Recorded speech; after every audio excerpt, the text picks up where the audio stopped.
Okay, so we have so much to do today. Welcome to Yellow Door Urban Homestead. I am Asia and I'm an urban gardener growing in a small space in my backyard.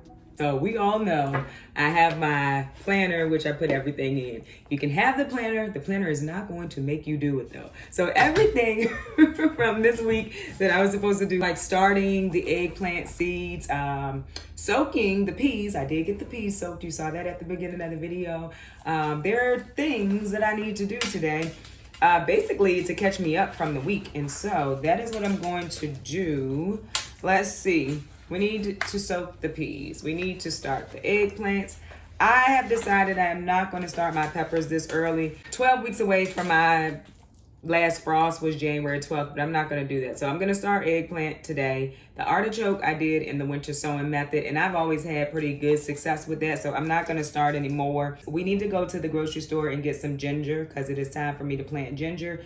Also need to start my sweet potato slips. And then we need to plant out the peas into the garden. So that is what we will be doing today in preparation for spring. But I wanted to tell you all about this drink I've been trying. It's like an energy shot. It is called Magic Mind.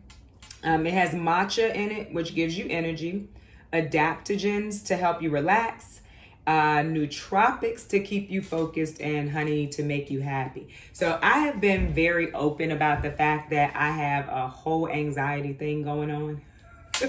I quit smoking. And so in conjunction with quitting smoking, I also quit drinking coffee.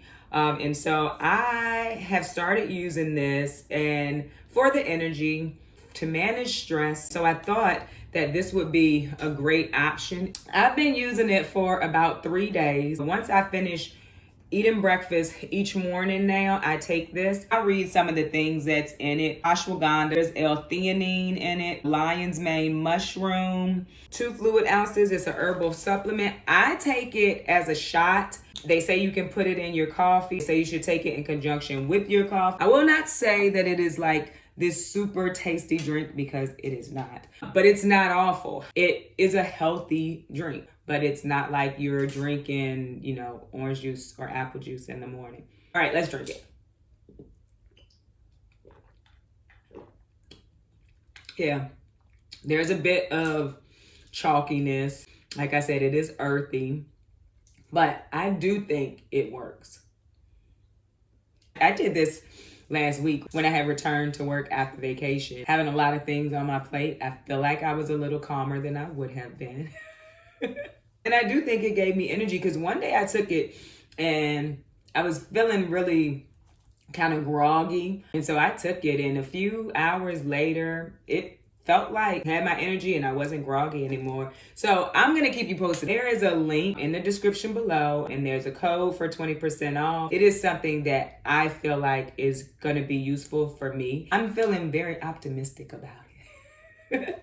Anywho, let us get into this garden and stuff real quick.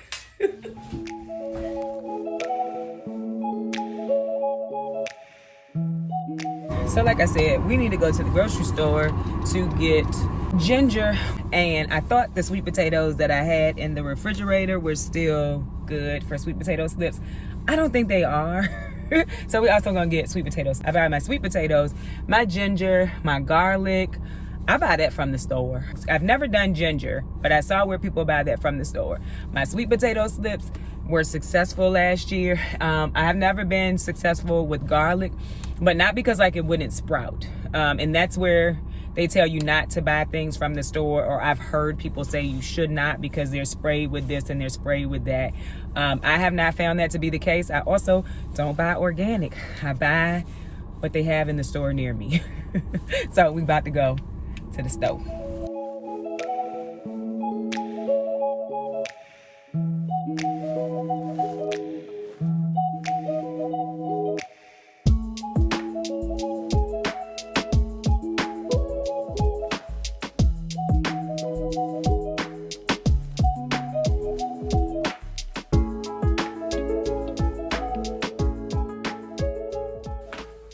All right, I'm back. It is nighttime now. I've been back from the store, but I'm just now getting back to this video. So I went outside. When I say this is like one of my favorite things I got for Christmas, it's a headlamp. I got it for the chickens, but I also can use it when I'm going outside to harvest that night. It's really cool. So I went outside because when I cleaned out the laundry room and to get ready for seed starting, I took everything outside. The only thing I left in here were these 6-cell trays. But in order for me to plant my ginger and my sweet potatoes, I need something a little bit bigger.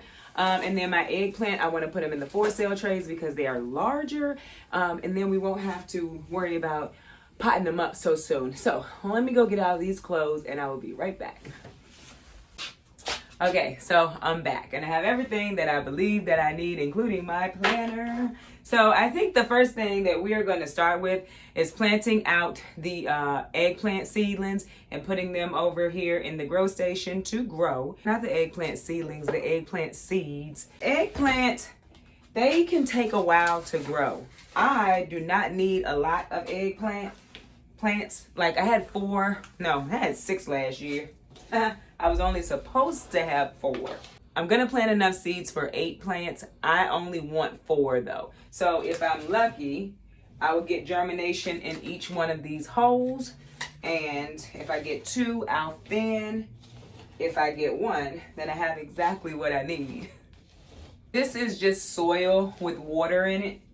And I'm moving it around so that the moisture can be in all of the soil. Grab your tray, drop your soil in, and then push down to make sure that there is contact with the bottom of your tray. Most cases, I bottom water, and bottom watering just means you put your tray, your seed tray, into a container of some sort or another tray that can hold it, and then you put the water into this tray, and your soil will soak up the water. I'm growing long purple and little finger. I've tried to grow these little fingers a couple of times. I don't know if it's the seeds or if it's me, but I haven't gotten germination, but I am still gonna try. I like to put them in each corner. So I'll put 1 here and 1 here, 1 here and 1 here. That way, as I let them grow and whichever one makes it, I can cut the other without disturbing both seedlings. And you know, maybe because I haven't had great germination with these, I'll do 3 in each cell. You have 2 options now. You can take those seeds and poke them down into the soil, or you can take some soil and just drizzle it over the seeds. And that's what I'm gonna do. All right, we're gonna go ahead and plant the long purple now. I do not have any labels, so I will know their eggplant. I really don't. It doesn't bother me to know exactly which one is which, because once they start to produce, I'll know which one is which. And I just tap it down to make sure there's contact with the seeds. And then I'm just gonna put them right over here and turn a light on over them. And as I mentioned before, those lights will give off heat. And so I don't use a heat mat. I also have to come and check them because I have to make sure that the surface of the soil stays moist. Oh, I don't bottom water them in the beginning. Like before anything sprouted, I don't bottom water. I spray them with a spray bottle because I really just want to make sure the top of the soil and where the seeds are doesn't dry out. The eggplants are now planted for 2023. I'm in zone 7B.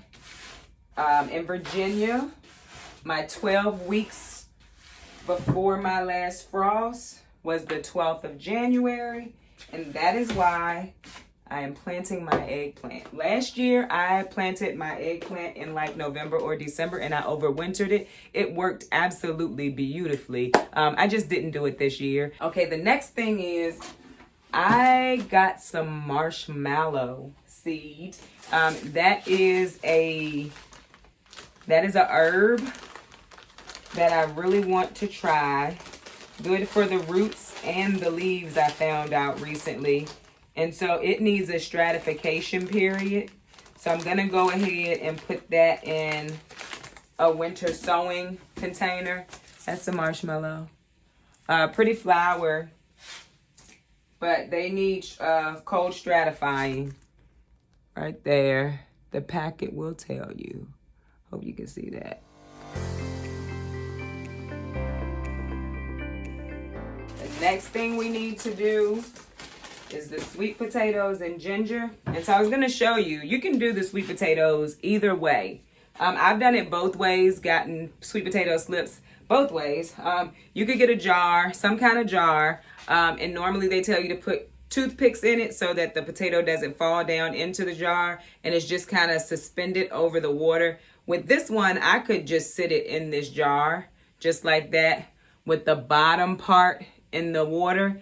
It would start to grow roots, and then once it started to root, you would start to see what looked like stems coming out of the potatoes, and that would be your sweet potato slip.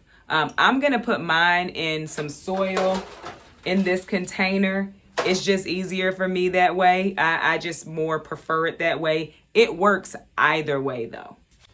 I personally did not put drainage in mine last year because I want my soil to stay as moist as it possibly can. That is a personal preference. Because I'm growing under those lights, that's just how I did mine. But if you want to put holes in it, that is fine. I'm sure it won't make a huge difference. Probably need to put a little more soil in here. But just to show you, you literally just push the potato down in the soil. As it moistens and as the roots start to grow, you'll start to see slips start to form. And you pull those off, put them in water, and allow them to continue to root. Just like that, we will be growing sweet potato slips sooner or later. I still have these loofah, but they're ready to go. Like, I did one already. This one just finished drying in the house. I did not do anything to it. This one dried in the house. I still need to get the seeds out of it and rinse it. So just so you know, you can dry your loofah in the house without actually doing much of anything to them. This will go into the seed starting area as well. Once they start to sprout, I will put light on them. The next thing is the ginger. So what are you looking for when you go to the store to pick up ginger? You're looking for ginger that has a spot for a sprout. This is a sprout, this is a sprout. So the nodules that's growing off of it, that's a sprout, and that's what you want to plant. So you just want to break them just like that, and that's my one sprout on that one. That one has 2 sprouts, and I believe I can cut it in half. You can leave some tips below because this is my first time. Like I said, I have not successfully grown ginger. All right, so I do feel like I can cut these a little bit smaller. Gonna do it with the scissors. Like, it's kind of just like a potato, I believe. You just need the sprout, I think. And I probably should let that scab over. We'll see what happens. I probably should have put some drainage holes in this ginger. And I probably will, because this is a little bit different from the potatoes, I feel. But I'm gonna have to get some more soil tomorrow. I thought it was gonna be enough, but it is not going to be enough, I do not believe. But for now, it's covered. It'll be moist, and I'll get some soil tomorrow. Put that up here too.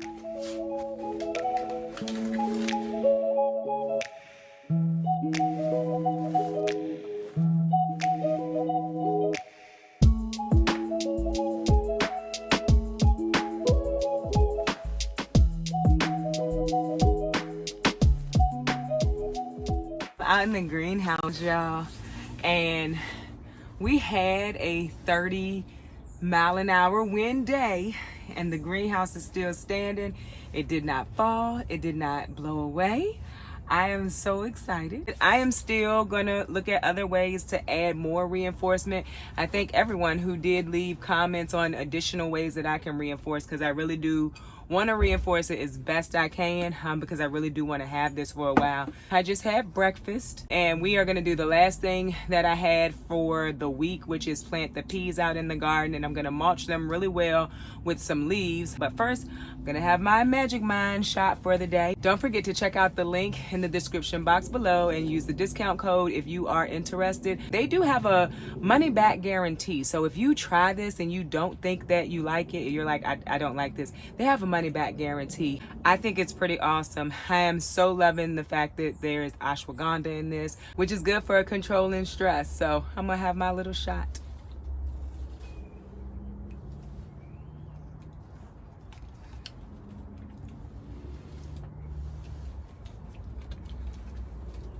And now I'm gonna hang out here for a minute, finish the rest of my tea, and then we're gonna go out here and plant out these peas. It's very warm in here. I have a thermometer in the house that I need to bring out here. Also, I'm happy to see that it is 12:56 and the shelving is still getting light, still getting sun. So that's a plus. And I know it would get sun in the morning because it comes from over there. But now it's coming from back here and there's still sun. But also, if I wanted to sit in here, if I needed to do something, the sun wouldn't beam down on me. It would beam down where it needs to. So I think I set this up pretty nicely. Very nice. All right, let's go plant out some peas. All right, so we soaked these peas a little more than 24 hours, I do believe. We're gonna plant these right here on this trellis. We planted beans on both sides of this trellis last year and peas on that side. So I'm going to attempt peas on this side for early spring just to see what happens, because we didn't have much success growing right here last year. Well, not growing beans and peas, but I still have another chance to plant peas up until like sometime in March. And so we're gonna go ahead and plant them here this time. So thanks for watching. I hope this video was helpful. This is what I'm doing for the second week in January in Zone 7B in Virginia. If you enjoyed this video, don't forget to press like. Don't forget to subscribe. Don't forget to leave me a comment. Also, go visit me over on Instagram where I post about the things going on in the garden almost every day. Bye, y'all.